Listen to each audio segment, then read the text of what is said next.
qabatanii aga qabadda rafa abduu qabadda akka waaqii qabadda bultii waliin qabadda andoodee golbata boolaaf ganna lallisadda adii uffadda adii cuubadda horiin keessa wala horu hormi cirriya ta'u rimaan haphee ta'u midhaan keessan gumbiya guutu miindaan keessan boorsaa guutu midhaan keessan gumbiya guutu miindaan keessan boorsaa guutu horiin keessan dallaa guutu horaa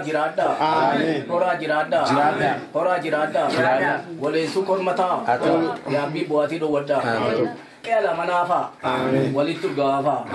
Min anke sanggup dia gut. Min anke samborsa gut. Min anke sang karkaran tole walakkan badin.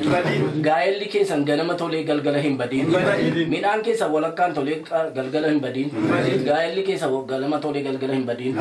War kela manafa, walitu gafa. Bayata, urjita, lakawan sinin fitin. Bishana bayata, warabini sinin fitin. Bishana bayata. Warabbi sinin fitin. Ranole abdi sinin narin. Rangade agane sinin narin. Dini ke sanjir majigi hatau. Rana bidda fit. Jalarim ma fit.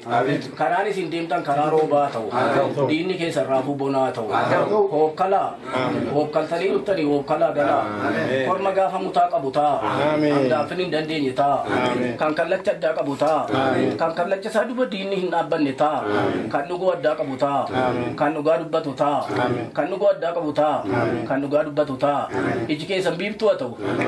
Arabi ke san iya tau, Irre ke san sibila tau, Barun ke san sogidda tau, Ufati ke san lafa gau, Garang ke san annana tau, Ufati ke san lafa gau, Karori ke san galma gau, Ayani waqayyo simbira gau, Oofkaltanii dhuftanii oofkalaa galaa, Waaqayyo du'a mataa gurraachaa isinaa oolchu, deegaa mataa harrii isinaa oolchu, kan safuu eegutaa, kan saffisee milkaa'utaa, horaa bulaa.